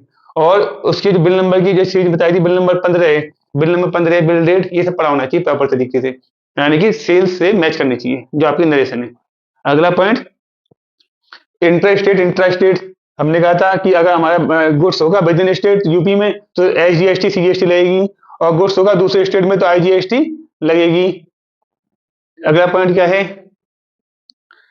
अगला गुड्स क्या था कि ई वे बिल, ई वे बिल, ई वे बिल का ये था 50,000 से कम का होगा तो ई वे बिल नहीं बनेगा, 50,000 से ज्यादा गुड्स होगा। इसमें एक डाउट मत दिमाग में रखना कि ई वे बिल जो हमारा है 50,000 की बात कर रहे हैं बेसिक वैल्यू की, टैक्स की बात नहीं कर रहे। कोई कहे कि साहब टैक्स जोड़ के 50,000 से ऊपर है, विदाउट टैक्स, विदाउट टैक्स कितना गुड्स की वैल्यू है, आपने कहा बेसिक वैल्यू गुड्स की बोल रही है 49,000, ये भी नहीं बनेगा। भले ही उसका टैक्स जोड़ के उसकी वैल्यू बन जाए 55,000, नो मैटर। अगर 49,000 का बेसिक वैल्यू है, ई बिल वहां नहीं बनेगा। ई बिल कहां बनेगा, 50,000 एक रुपया, 50,000 रुपए से ज्यादा पे मोर देन 50,000। क्या दिया हुआ रूल में, मोर देन 50,000 आपकी अगर वैल्यू है तब आपको ई बिल बनाना है। तो हमारी ये सेल्स के सारे पॉइंट हो गए। अब सेल्स के हम सवाल करते हैं। ये राम हो गए, ये हमारी बुक्स है राम एंड सन्स, इनकी बुक्स है। हमारे क्लाइंट का नाम है राम एंड सन्स, उनके यहाँ से हम माल बेच रहे हैं। तो मिस्टर राम जो है वो उनके मालिक हैं। तो मिस्टर राम ने बेचा माल 5,000 पीस 10 रुपए की रेट से श्याम एंड कंपनी को। और ये कहाँ, इनका एड्रेस कहाँ पे है? हमारा एड्रेस है आगरा, हमारा एड्रेस आगरा है। इनका एड्रेस हो गया, लेट से इनका एड्रेस हो गया जयपुर। जयपुर जयपुर कहाँ आता है? राजस्थान में। राजस्थान का GSTN नंबर 08 है, यानी कि 08 से वहां की सीरीज शुरू है। तो आप समझ गए होंगे यहाँ पे कौन सा टैक्स लगेगा? Inter state, IGST। तो बराबर से एक बिल की एंट्री पास कर लेते हैं। आप कहोगे सर बिल का अमाउंट कितना होगा? चलो बना भी लेते हैं बराबर से बिल का अमाउंट। बिल का अमाउंट कितना हुआ? 5000 गुणा 10, जो हुआ 50,000 रुपये। और इसमें हमने फिर IGST हमने माना, IGST माना 5%। तो IGST 5% कितना हो गया इसमें? 2500 रुपये, 52,500 रुपये। ये हो गया टोटल अमाउंट। एंट्री पास करते हैं इसकी बुक्स में। हम लिखेंगे अब बुक्स में यहाँ पे श्याम एंड कंपनी डेबिट 52,500 रुपये। पार्टी तो फुल से डेबिट होगी ना। और टू सेल्स अकाउंट 50,000 से, एंड टू IGST आउटपुट।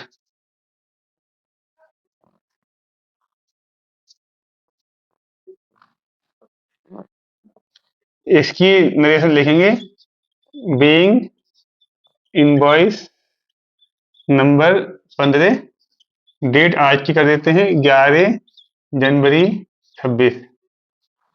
हम यहाँ पे हम ये भी लिख सकते हैं डिटेल, क्या आइटम हमने जा रहा है तो उसकी क्वांटिटी। तो क्वांटिटी लिख दी हमने 5000 पीस @10 रुपीज।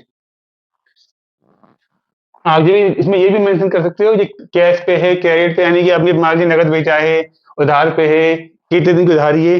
नरेशन में आप नंबर ऑफ चीज मैं पहले भी बता चुका हूँ, आप नरेशन में सब कुछ मेंशन कर सकते हो, डिपेंड ऑन योर चॉइस कि आपको क्या उसमें डिटेल देनी है, क्या डिटेल नहीं देनी है।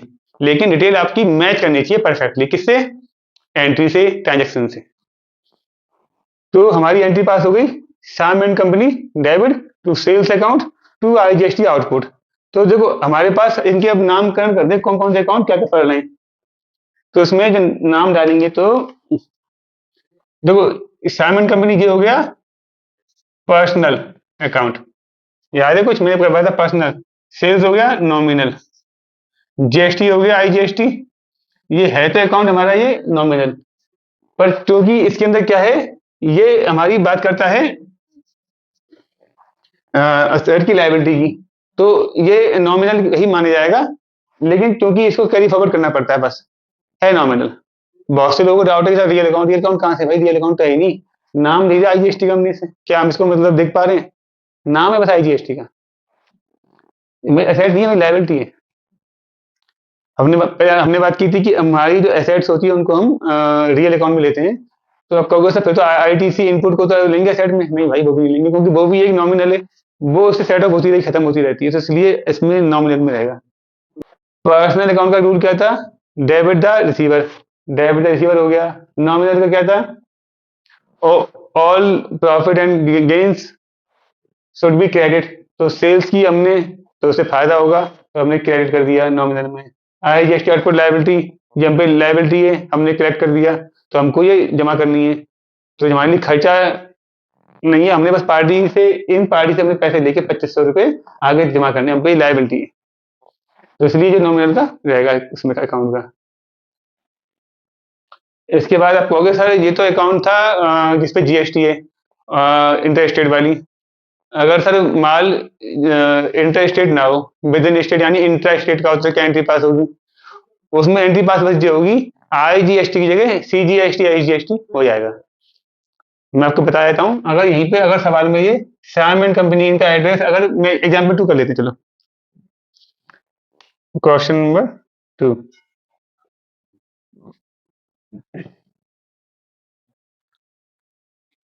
10,000 pieces @8 rupees sold to Mohan and company. इनका एड्रेस है मुरादाबाद, दैट्स इट, मुरादाबाद वो है इनका एड्रेस। मुरादाबाद कहाँ पे आता है? उत्तर प्रदेश में। तो इसकी एंट्री पास कर लेते हैं। क्या एंट्री पास होगी? Mohan and company debit. 10,000 से 8 पे 80,000 हो गया। देखो मैं फटाफट से यहाँ बनाओ, 80,000 तो ये हो गए। 10,000 से 8 से 80,000 हो गया। इस पे टैक्स रेट लगाओ, 5% टैक्स लगाओ। तो अब इसमें 2.5 क्योंकि CGST SGST, CGST SGST 2.5% लग जाएगा। तो 5 अट्ठे 40, ये हो गया हमारे 5 अट्ठे 40, ये हो गया 4,000 रुपये का। 4,000 हो गया, ठीक है। तो 4,000 का आधा, 2,000 रुपये, 2,000 रुपये CGST, 2,000 रुपये SGST, ये हो गया हमारा 84,000 टोटल बिल का। इसी एंट्री को पास कर लेते हैं, इस एंट्री को पास कर लेते हैं। मॉन एंड कंपनी को डेबिट किया 84,000 से। फिर हमने इसको सेल्स अकाउंट को हमने किया क्रेडिट, सेल्स अकाउंट 80,000 से ही होगा क्रेडिट। और CGST आउटपुट ये जाएगी 2,000 रुपये। और SGST आउटपुट ये जाएगा 2,000 रुपये। इन दोनों के अमाउंट में 1 रुपये, 1 पैसे का भी, 1 रुपये का भी डिफरेंस नहीं आ सकता इन दोनों में, ये दोनों सेम अमाउंट होंगे। 2,000 यहाँ, 2,000 यहाँ, तो 84,000 हो गए। यहाँ नरेशन डाल दो, बीइंग गुड्स सोल्ड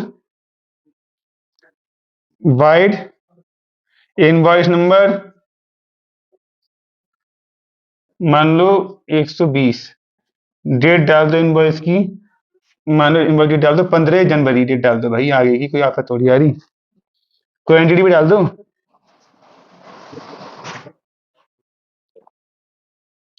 क्वांटिटी है 10,000 पीस, तो क्वांटिटी 10,000 पीस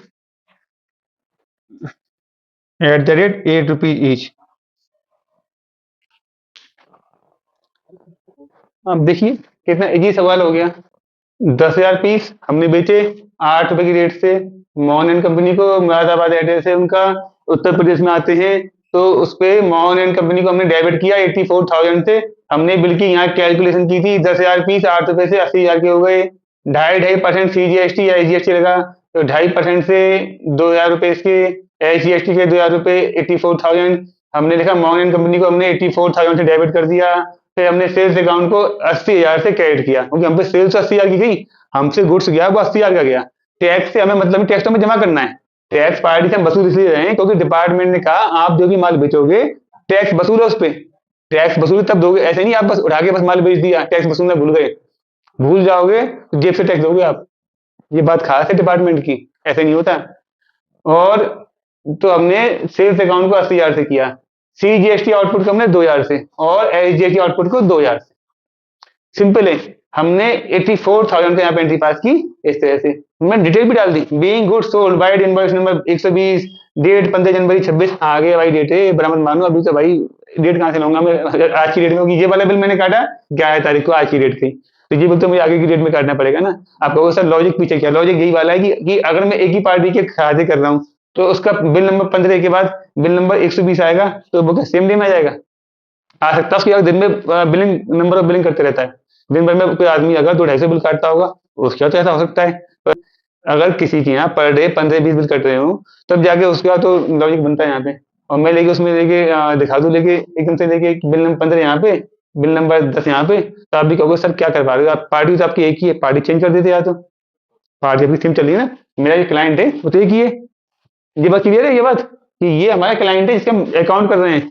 उस क्लाइंट ने, ये राम एंड सन्स है, तो इनका जो मालिक का नाम राम है, तो राम सोल्ड 5,000 पीस दे दो श्यामलाल को, तो श्याम एंड कंपनी को डेबिट कर दिया था हमने यहाँ पे इस तरह से। और यहाँ पर हमने इन्हीं के ब्याह पे मोहन कंपनी को माल बेचा, हमने लिखा है सीधे 10,000 पीस @ ये।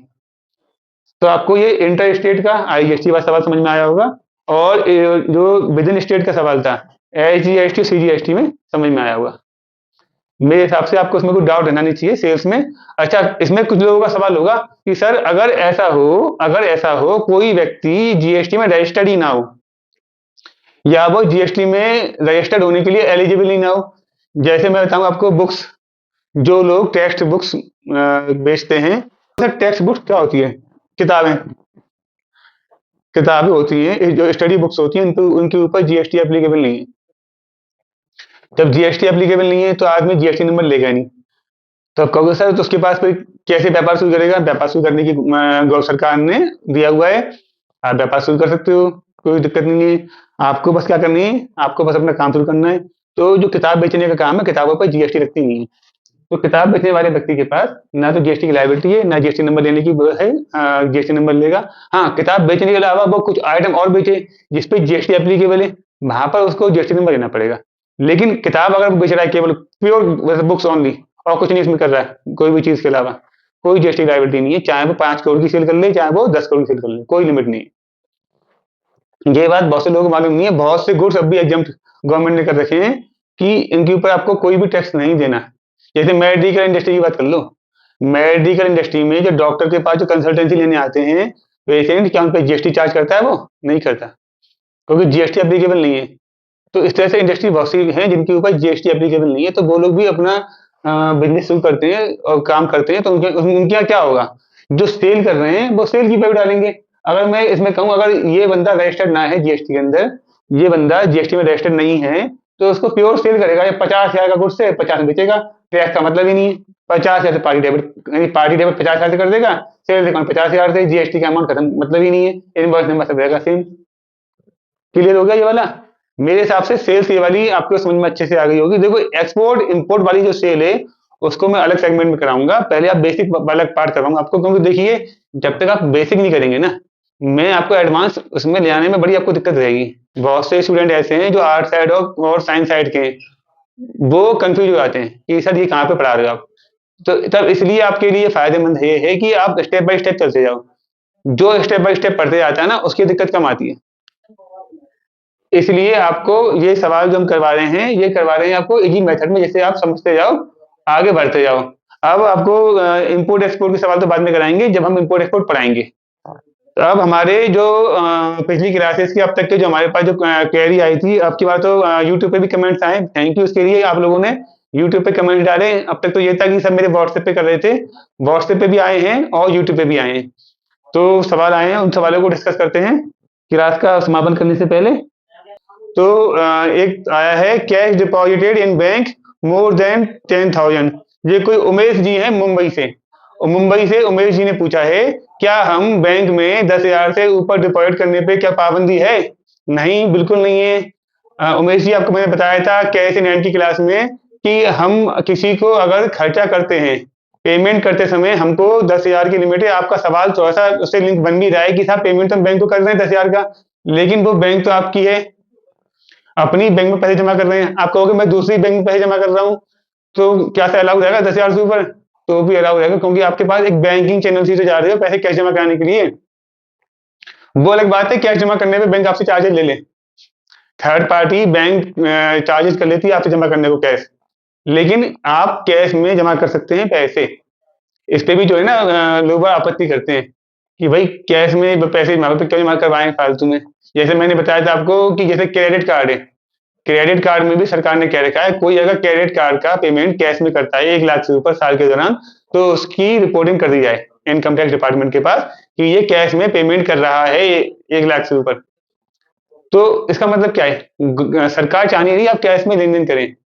तो आप 10,000 रुपए जैसे बैंक में अपने खाते जमा कर रहे हैं, खाते में ज्यादातर लोग अपने खाते में ही बैंक में जमा करते हैं, क्योंकि दूसरे के जमा खाते में करने में आदमी जमा क्यों करेगा, अपने खाते में पैसे ट्रांसफर कर देगा ना। अब तो यूपीआई का ट्रांजेक्शन बहुत अच्छा हो गया, अब बहुत से सेविंग खाते से कर देते हैं, और नहीं तो अपने पास से आईएमपीएस कर देते हैं। मैंने बताया था आपको, आईएमपीएस कर देते हैं, एनईएफटी है, अमाउंट ज्यादा है तो आरटीजीएस पर 2 लाख की लिमिट हर जगह कैपिंग है। तो उमेश जी का सवाल तो जायज है भाई, उमेश जी का सवाल जायज है कि भाई कैश डिपॉजिट क्या बैंक में कर सकते हैं 10,000 से ज्यादा? भाई कर सकते हैं, कोई दिक्कत नहीं। उमेश जी, थैंक यू, आपने एक अच्छा सवाल उठाया जो सभी यूजर्स के लिए बड़ा काम का है। अगला जो है, cash deposit for tax more than 10,000। ये कोई है पनाग, ये कोई पनाग नर के करके नाम है इनके, पता नहीं कहाँ से, कौन से शहर से ये नाम क्लियर नहीं हो पा रहा। Cash deposit for tax more than 10,000। ये बहुत जेन्युइन सवाल पूछा है, बहुत जेन्युइन सवाल। ये सवाल समझो कि इसके बारे में शायद मैं आपको बताया होगा, पर फिर भी मैं आपको ये बता देता हूँ। आप समझिए बात को कि आपने आपने क्या किया कि आपको टैक्स जमा करना था, माने जीएसटी का। आपको जीएसटी जमा करने थे आपको 50,000 रुपए टैक्स, और जीएसटी में आपको 50,000 टैक्स जमा करना है कैश का। कैसे जमा कराओगे? आप कहोगे सर मैं बैंक खाते जाऊंगा अपने में। आप बैंक में गए, आपके पास ऑनलाइन बैंकिंग नहीं है, आप कैसे जमा कराओगे? कहोगे सर वो मैं चेक करवा लूंगा। बिल्कुल चेक करवाओगे। आप क्या करोगे? वहां पे आप चेक करवा लोगे ओवर द काउंटर। पर अगर ऐसी कंडीशन हो कि आपके पास बैंक में पैसे नहीं है, आप क्या करोगे? तो आप कहोगे सर मैं कैश लेके बैंक में जमा कर दूंगा अपनी, और फिर चेक काट दूंगा। वो चेक पास नहीं हुआ। ओवर द काउंटर है, ओवर द काउंटर होता है टैक्स जमा करना, ये उससे भी लिंक हो रहा है, तो ओवर द काउंटर पे भी दिक्कत रहेगी। लेकिन मैं बता दूं आपको कि जीएसटी के अंदर या गौ सरकारी कोई भी टैक्स जमा करते हैं, तो उस पर 10,000 रुपए की जो लिमिट है ना, वो थोड़ी सी उस पर छूट देती जाती है। जैसे जीएसटी टैक्स जमा करना है तो भाई ठीक है, गुंजाइश की है गवर्नमेंट ने। स्टाम्प ड्यूटी परचेज करते हो आप, स्टाम्प ड्यूटी। तो पहले जो स्टाम्प पेपर थे, स्टाम्प पेपर जो लोग परचेज करते थे, वो परचेज सब कैश में परचेज कर लिया करते थे। अब तो वो भी कह दिया साहब कि ऑनलाइन से मतलब पैसे जमा कराओ। पहले प्रॉपर्टी खरीदे करते थे कैश में, वो भी होगी पाबंदी। अच्छा मैं बताऊं आपको एक छोटा एग्जांपल लो, ये तो है ही बात, टैक्स की बात ही कर रहा हूं मैं। माना नगर निगम का टैक्स वाला आ गया पैसे लेने, क्या करोगे आप? खर्चा है वो आपके लिए, खर्चा तो है, पर सरकारी टैक्स है। आपको मगर माना नगर निगम का 50 का नोटिस, 50,000 देने आज की आज, वरना आपकी फैक्ट्री सील कर दी जाएगी। तो क्या आप कहोगे सर कि चेक काट के बता सर मैं चेक नहीं चाहिए, मेरे को कैश चाहिए? सपोज करो आपकी गुडविल नहीं है बाजार में ऐसी कि कोई भी आपसे पैसे को राजी नहीं है, क्योंकि जो नगर निगम वाले आए बोले हमको कैश चाहिए, पैसा कैश दो, हम हाल के हाल आपका पेमेंट की रसीद काट रहे हैं, और तब आपकी हम फैक्ट्री को फ्री करेंगे, वरना यहाँ पे सील करने वाले हैं। 50 कैश दोगे नहीं दोगे? तो अलाउड है। क्योंकि बात क्या कह रहे हैं, सरकार ने किस पर पाबंदी दिला? सरकार इस मामले सरकार ने थोड़े से अकल सरकार ने लगाई कि हमको पैसे दे रहे हो कोई बात नहीं, देते रहो, चाहे लाखों करोड़ों दे दो कैश में। पर जब बात उसकी आ रही है खर्चे की किसी को, वहां 10,000 की लिमिट लगा लो। सरकार ने ये तो किया, 10,000 की लिमिट लगा दी सरकार ने इस चीजों पे। तो क्लियर इस वाले पॉइंट में मेरे हिसाब से डाउट रहेगा नहीं। अगर हम टैक्स जमा करवा रहे हैं तो 10,000 की लिमिट की कोई वैल्यू नहीं है, आप टैक्स के हिसाब से जमा कर सकते हैं पैसे। बहुत से लोग साइबर कैफे में जाकर टैक्स जमा करवाते हैं, जीएसटी का, इनकम टैक्स का, कि भाई साहब मेरा चालान जमा करवा दो 50,000 का, 60,000 का, क्योंकि जानते हैं कि बैंक जाऊंगा, लंबी लाइन लगाऊंगा चालान के लिए, तो कौन इतनी मगजमारी करेगा? वो क्या कहते हैं, भैया आप एक काम करो, जितने पैसे चाहिए आप मेरे पास जो है जमा करवा दो, कैश पकड़ो पैसे। तो इसमें कोई आपत्ति नहीं है। और जो जो इनका सवाल है उसके हिसाब से कोई भी समस्या नहीं है टैक्स जमा करने में, कैश में। अगले हैं कोई ये land building case. Aditya Ajmer Ajmer से हैं, कोई आदित्य जी अजमेर से। जी कह रहे हैं कि लैंड बिल्डिंग सर कैश में कितना है? देखो लैंड बिल्डिंग के बाद मामले में मैंने प्रॉपर्टी परचेज में आपको मैंने पॉइंट आउट कराया था कैश इन प्लाते समय। अगर हम प्रॉपर्टी कोई भी खरीदते हैं तो उसके अंदर हम 10,000 से ऊपर हम परचेज हम नहीं कर सकते कैश का पेमेंट। जैसे उसमें हमने मैंने कार का करवाया था एग्जाम्पल, कार भी तो एसेट थी। कार में लिमिट कितनी थी? 2 लाख की लिमिट थी। कि 2 लाख की लिमिट किसकी थी? पैसे लेने वाले पे। और पैसे देने वाले पे लिमिट कितनी थी? अगर व्यापार कर रहा है कोई व्यक्ति, उस पर लिमिट थी 10,000 तक की बस। और कोई व्यापार नहीं कर रहा कोई व्यक्ति, तो उस पर वो किसी को 2 लाख तक का पेमेंट कर सकता है एक साल में कैश में। तो कार में लिमिट थी 1,90,000 की। मैंने कहा था कि कार वाले जाते 1,90,000 तक कैश लेते हैं, उसके ऊपर कैश लेते नहीं है। मगर जो बिजनेसमैन है, व्यापारी है, वो चाह कर भी 10,000 से ऊपर पेमेंट नहीं कर सकता। तो जब कार पे अलाउ नहीं है, तो भाई लैंड एंड बिल्डिंग पे भी अलाउ नहीं है। आदित्य जी आपके सवाल के लिए धन्यवाद। लोगों को भी डाउट भी क्लियर हुए, पहले मैं पढ़ा चुका हूं, पर मैंने फिर से रिवाइज करवा दिया, कोई बात नहीं है। थैंक्स, आपने कमेंट किया। सेल्स कैश लिमिट, ये कोई ओम प्रकाश जी है भुवनेश्वर से, इनका बहुत अच्छा सवाल पूछा है कि कैश सेल हम कर सकते हैं, क्या लिमिट है उसकी? भैया पहले पढ़ा चुका हूं मैं कि कैश सेल करते समय आपके पास 10,000 रुपए की लिमिट की कोई पाबंदी नहीं है। खरीदने वाला है वो 2 लाख रुपए तक का पेमेंट आपको कैश में करेगा। अगर आपको 2,10,000 का पेमेंट कर दिया, आपने सेल कर दी 2,10,000 रुपए देके खुशी खुशी, तो आपको डिपार्टमेंट को 2,10,000 रुपए टैक्स के रूप में जमा करने पड़ेंगे। पहले ही बात कर चुके इस बारे में। तो ओम प्रकाश जी कैश के बारे में बात तो कर चुके हैं, लेकिन मैं आपको बता दूं 10,000 की लिमिट उस पर नहीं है आपके बिक्री पे, 10 की लिमिट नहीं है। लेकिन माल बेचते समय आपको 10,000 की कैपिंग की लिमिट नहीं है, लेकिन वहां पर 2 लाख की लिमिट पे आप फंस जाओगे। ठीक है ना। तो ज्यादातर लोग इसमें कंफ्यूज हो जाते हैं कि 10,000 और 2 लाख, 2 लाख सेलर के लिए 2 लाख के लिए मिलोगे कि वो 2 लाख से ऊपर कैश लेगा नहीं, और लेगा तो फिर टैक्स जमा करो 100%, क्या दिक्कत है भाई, गलती कर दी है भुगतान कर दो। ऐसी खेल नहीं है, 2 लाख बहुत होता है किसी का लॉस होने के लिए, अच्छी बात नहीं है, टैक्स में कैश में दिक्कत है। अगला क्या है, ओम प्रकाश जी, सवाल अच्छा सवाल था आपका, पर आपने, अब मेरी शायद कैश की क्लास है ढंग से नहीं पढ़ी, अगर क्लास कैश की पढ़ी होती ढंग से, मैंने वहां अच्छे से बताया था आपको, ये कैश की लिमिट का ध्यान रखना है। एक और है सवाल किसी का, ये सोमेश जादव ने, कोई पुणे से सोमेश जादव जी है, वो क्या पूछते हैं, इम्पोर्ट परचेज, अच्छा इम्पोर्ट परचेज, अरे भाई इम्पोर्ट परचेज सोमेश जी अभी परचेज कराई है लास्ट क्लास में, और 4 तारीख को हम नहीं पढ़ा पाए थे, 4 जनवरी को। तो अब बता दूं मैं आपको, अभी आपको अभी इम्पोर्ट परचेज कराई जाएगी। देखिए, कैश करवा दिया मैंने आपको, परचेज करा दी, आज मैंने सेल्स करा दी, बैंक करवानी है, फिर इसके बाद जनरल होगा, ये पांचों हमारे जो लेजर मैनेजमेंट के हो जाएंगे। जब इन सबका कॉन्सेप्ट क्लियर आपका हो जाएगा, क्योंकि जनरल के बाद ही आपका दिमाग खुलता है, जनरल में बहुत सारी चीज होती है, उसके बाद मैं आपको इम्पोर्ट एक्सपोर्ट के सवाल कराऊंगा, और इम्पोर्ट एक्सपोर्ट का कॉन्सेप्ट कराऊंगा, तब इम्पोर्ट परचेज की बात की जाएगी। तो सुमेश जी थोड़ा सा पेशेंस रखिए, जब तक आपका ये कॉन्सेप्ट, अच्छी बात है, आपका पूरा आपका क्लियर होगा तो ठीक है, अच्छी बात है, और नहीं हुआ है तो सर वेट कर लीजिए, क्योंकि देखिए परचेज तो टाइम पे कराई जाएगी। अभी आप अगर कॉमर्स साइड से, शायद इसलिए आप इम्पोर्ट परचेज की बात कर रहे हैं, क्योंकि किसी भी आर्ट साइड और साइंस साइड वाले को अभी इम्पोर्ट और वो एक्सपोर्ट की बात कर नहीं रहे हैं, क्योंकि वो कह रहा था पर यही समझ जाए हम लोग, वो क्या कह रहे हैं सर, पर यही समझ जाए जो पढ़ा रहे हैं आप, यही कॉन्सेप्ट उनके लिए बहुत ज्यादा टफ पड़ जाता है क्लासेस में। हम आपको इतने आसानी से इसलिए मैं पढ़ा देता हूँ, क्योंकि मैं अपने अनुभव के हिसाब से जानता हूँ कि किस तरह से आपको पढ़ाना है, लेकिन इतना आसान नहीं है। इसलिए कॉमर्स के बच्चे तो जानते हैं कि साहब की ये चीजें हो रही हैं, आर्ट साइड और साइंस के बच्चों को भी तो एकदम बिल्कुल नया कॉन्सेप्ट हो जाता है कॉमर्स। और कॉमर्स में भी अकाउंटिंग, जो भी अच्छे लेवल की अकाउंटिंग होती है ना, वो बहुत जरूरी होती है। मैंने कई सारे लोग देखे हैं जो कि आर्ट साइड और साइंस साइड करके स्टडी करके और अच्छे खासे जगह अकाउंटेंट बन के बैठे हुए हैं। और मेरे कई स्टूडेंट हैं वो साइंस और आर्ट साइड के हैं, अच्छे अकाउंटिंग कर रहे हैं, अच्छी जगह से मतलब जॉब कर रहे हैं, और कोई दिक्कत नहीं है उनको। क्यों? क्योंकि कॉन्सेप्ट क्लियर हो गया, अच्छे से उन्होंने चीज को कैच किया, और उस चीज को अप्लाई कर रहे हैं, अपनी लाइफ में वो आगे बढ़ रहे हैं। तो कॉमर्स का जो बैरियर है, मैं उसको तोड़ने के लिए आप बताऊं, कोई कॉमर्स के जो एक आदमी का माइंड सेट है ना कि बस कॉमर्स पढ़ लिया तभी अकाउंट कर पाओगे, ऐसा नहीं है। कॉमर्स पढ़ के ही अकाउंट कर पाओगे, ऐसा नहीं है। आप कॉन्सेप्ट अगर ध्यान रखोगे तो पढ़ लोगे, आप अगर कॉन्सेप्ट का ध्यान रखोगे तो अच्छे से पढ़ लोगे। तो सोमेश जी वेट कीजिए, जब तक आपकी क्लास, जब हमारी इम्पोर्ट परचेज कराएंगे, तो मैं समझता हूँ शायद 2 या 3, शायद 3-4 क्लास के बाद हमारी इम्पोर्ट शायद परचेज शायद शुरू हो पाए। और अगर जनरल खिंच गया सवाल लंबा तो शायद 4-5 क्लास, लेकिन मेक श्योर आपको मैं पढ़ाऊंगा पूरा, इसमें आपको डाउट मत रखना कि किसी को मैं कोई भी चीज छुड़वाऊंगा, क्योंकि मुझे जब आपको संडे फ्री क्लासेस पढ़ा रहा हूँ, तो हमारी क्लास का जो उद्देश्य है आपको पूरी अकाउंटिंग पढ़ाना है, पूरी अकाउंटिंग पढ़ाई जाएगी अच्छे से, बेफिक्र रहिए, वेट कीजिए। और कुछ यूजर्स के सवाल हैं कॉमन, देखिए जो सवाल जो कर रहे हैं कॉमन से कि साहब कैश की लिमिट सर 10,000 रुपए पर डे की है, मिस्टर रामलाल से, वो वही क्लास, कैश की क्लास जाके देख लो, मिल जाएगा वहां पे। कोई किसी ने इसका पैडी केस में सर, क्या सर पैडी केस में सर पैडी खा सकते हैं, उनसे पूछे भाई पैडी केस में पैडी का क्या लिंक है, वो तो खर्चा हो गया भाई।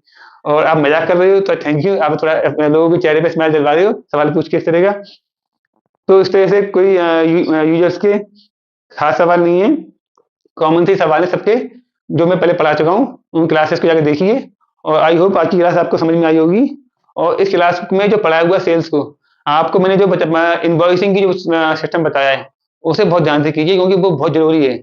इन्वॉइसिंग में बहुत लोग गलती कर देते हैं बाद में डिपार्टमेंट की। मैं आपको एक छोटा बता दूं बात, एग्जाम्पल, एक बार की बात है, एक अकाउंटेंट की, उस अकाउंटेंट ने, अच्छा अकाउंटेंट है ऐसी बात नहीं है, पर गलती तो गलती से होती है ना।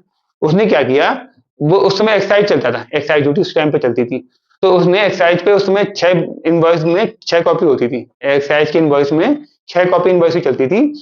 तो क्या हुआ, एक्साइज की जो इनवॉइस की जो नंबरिंग थी, वो बिल मैनुअल पे, तो उस पे मैं कहा था कि इनवॉइस पे नंबरिंग होके आती है, तो नंबरिंग मोहर लग के आती है, तो एक कॉपी पे बिल नंबर नहीं लिखा हुआ था, मोहर लगाने वाले ने गलती से छूट गया था उसके हाथ से।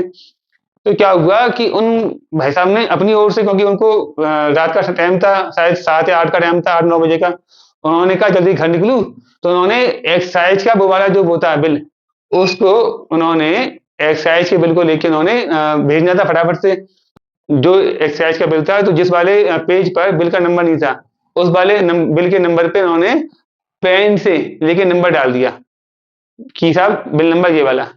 उनकी सोच अच्छी थी कि बिल नंबर हमारा जो मिस हो रहा है वो पड़ जाए, पर उसके पीछे गलती क्या हुई, डिपार्टमेंट ने उनको माल उनका पकड़ लिया, गुड्स गया ट्रांसपोर्ट को, मैं पकड़ लिया ट्रांसपोर्ट वाले को कि ये बिल दिखाओ, ये बिल देखा, बोले हाथ से बिल नंबर लिखा हुआ है, ये बंदा तो फोर्जरी कर रहा है। और डिपार्टमेंट क्या कहता है, क्योंकि अगर आप एक जेन्युइन वो हो, डीलर विक्रेता जेन्युइन हो, तो आपकी बिलिंग में मोहर लगी होनी चाहिए ना लगातार, आपके आपने हाथ से लेके नंबर डाल रहे हो, इसका मतलब आपने गड़बड़ कर रहे हो। उसने लेके उनका माल लेके रोक लिया। अब गुड्स उगता है व्यापारी का तो उसको दिक्कत होती है, तो उसके बॉस को फिर 1.5 लाख रुपए देने पड़े थे। ये शायद 20 साल से पहले की बात होगी, करीब जब, हाँ 20 साल से पहले की बात करीब होगी, तब की बात है। तब उसके मालिक ने उसको बहुत डांट लगाई थी, मेरे सामने की बात थी। तो मैं आपसे कहूंगा कि एक बिल में एक मिस्टेक, मैं आपसे कह था बिल नंबरिंग की, उसकी ये मिस्टेक की थी। तो रियल लाइफ की प्रॉब्लम मैं आपको बताता हूँ कि क्या क्या लोगों को दिक्कतें आ गई इनवॉइसिंग करते समय। एक चीज क्या लोग करते क्या है, देखो ये काम काम की चीजें हैं आप लोगों के फायदे की, जैसे क्या है कि किसी पे नंबर लिखा हुआ है, जैसे किसी नंबर बिलिंग की छपकी आई 10, तो ये 10 पेज, 10 ये छपकी आई 3 पेजों में, 1 2 3, ये फर्स्ट कॉपी, ये बहुत खास बात है, फर्स्ट कॉपी, सेकंड कॉपी, और ये आपके हो गया थर्ड कॉपी। 10 नंबर छपाए यहाँ पे, 10 छपा हुआ है, ऐसे होना चाहिए। अब क्या हुआ एक इनवॉइस में कि ये नंबर रिपीट हो गया, ये नंबर रिपीट कैसे हो गया कि बिल नंबर 10 पे छप गया, अगला बिल नंबर था 11, वहां पर ये रिपीट हो गया, ये पूरा क्या हो गया रिपीट। और फिर बिल नंबर 12 सही चल रहे थे, 12 12 12, तो 11 12 तीनों कॉपियां थी, उस पे एक पे छप गया 11 और बाकी दो पे छप गए 10, मतलब 11 फिर 11 और 11 ऐसे छप गया, 11 और 11, मेन कॉपी पे छप गया 10। अब इसमें क्या करें, उसमें उन्होंने बड़ी वो परेशान हो गए थे, तो क्या करें, तो उन्होंने क्या किया फिर डिपार्टमेंट से पूछने का भाई कैसे करें, ऐसे हमारे बिल हो जाते हैं, कभी कभी मोहर लगने में गलती हो जाती है। तो एक्साइज डिपार्टमेंट ने कहा था उनसे कि आप क्या किया कीजिए, अगर ऐसा हो जाए इस केस में, तो आप उसको पूरा, जैसे ये 10 नंबर है तो उसको पूरा बॉक्स बना के ऐसे करके देखिए, आपको कहोगे सर जी क्या सर, ये तो मतलब वो करवा रहा हूँ ड्राइंग, क्या ड्राइंग नहीं करवा रहा हूँ, जब एक्चुअल ऐसे ही करवाया था कि ऐसे करके आप प्रॉपर इसका आप ऐसे करके ऐसे कर दीजिए, और जो ये नंबर 11 है इसको आप अपने अलग जगह छाप दीजिए।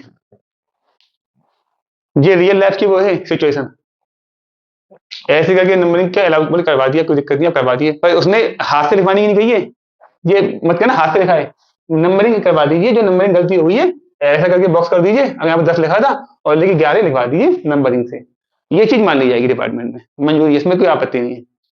जीएसटी में तो इसमें भी जीएसटी में कहेंगे कि आप क्या करवा रहे हो, जीएसटी में आदमी बच रहा है, पता है क्यों, क्योंकि जीएसटी में तो उठा के ले आ रहे हैं केवल वकील, जीएसटी में केवल वकील को छोड़ देते हैं, क्योंकि वकील से सबसे डरते हैं, बार काउंसिल अपने आप में बड़ा स्ट्रांग वो है एसोसिएशन, इसीलिए, वरना जीएसटी वाले अकाउंटेंट को छोड़ते नहीं है, सीए को छोड़ते नहीं है, कोई भी बंदा से छोड़ते नहीं, केवल वकील से हाथ जोड़ देते हैं कि बस वकील साहब आप रहने दो, और सबको उठा के ले आते हैं जीएसटी वाले।